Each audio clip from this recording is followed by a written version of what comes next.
Place à la chronique culture de 64 minutes et c'est demander le programme avec Sylvia Garcia. On va encore parler littérature, vous allez le voir. Et on commence d'abord en musique avec les Sud-Africains de Fantasma. Écoutez.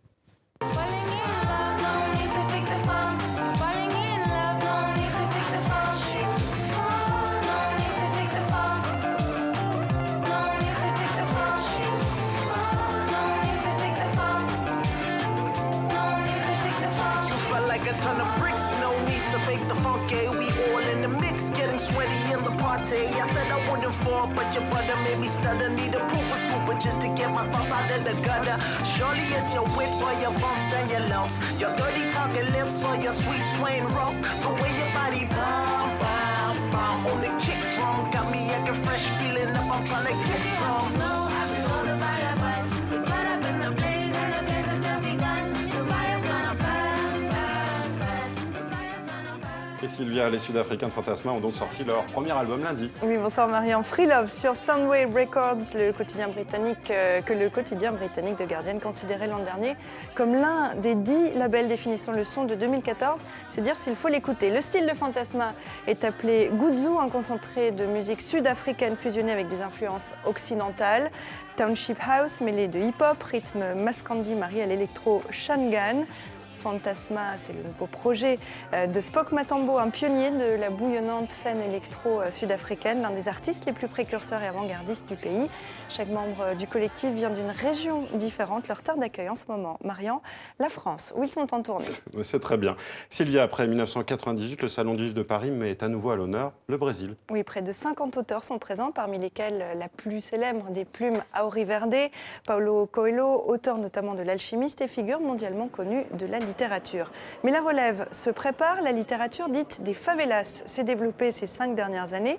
Le précurseur du genre, c'est Paulo Lins, qu'on voit ici, enfant de la Cidade de Deus. En 1997 paraît son roman fleuve de 600 pages et de 300 personnages, La Cité de Dieu, qui avait été adapté au cinéma. Paulo Lins est présent à Paris, on l'écoute. La littérature brésilienne s'est beaucoup développée. Ça a commencé à la chute de la dictature, quand il y a eu davantage de liberté d'expression. Ça n'a pas concerné seulement la littérature, mais aussi le cinéma. On a vécu 20 ans de dictature, 100 ans de domination économique européenne et américaine. Maintenant, le Brésil s'est libéré de tout cela. C'est normal que la littérature se développe. Il y a une nouvelle génération de très bons écrivains brésiliens. Le lectorat est aussi en pleine expansion. De nombreux festivals du livre se tiennent au Brésil. Il y a des lectures très encourageantes. La situation s'améliore. Je crois beaucoup au Brésil. Et le Salon du Livre de Paris se termine demain. Et on croit aussi au Brésil. Littérature encore, Sylvia, avec cette relecture de Madame Bovary, qui fait le bonheur des internautes sur la toile depuis hier. Vous allez comprendre pourquoi. Cette vidéo résume le célèbre roman de Gustave Flaubert en 3 minutes, mais les mots sont de 2 auteurs du déjà célèbre Tumblr, les bolosses des belles lettres. Autrement dit, c'est Flaubert avec le langage des jeunes d'aujourd'hui. Et c'est Jean Rochefort qui prête sa voix, son talent et son humour. À 84 ans, le comédien français a le swag quand il décrit Emma Bovary comme, je cite, une petite zouze campagnarde, pas dégueulasse, les mots ne sont pas de moi. Extrait de cet improbable et irrésistible résumé d'un classique de la littérature française. Ils se marient, et puis ils vont crécher dans un bled pérave de Normandie. Emma, elle se fait chier. Donc elle commence à toucher la nouille de quelques coms qui passent. Et elle se fait raccommoder la crinoline par des bad boys dans des calèches. Ça, c'est hot, zizi bâton.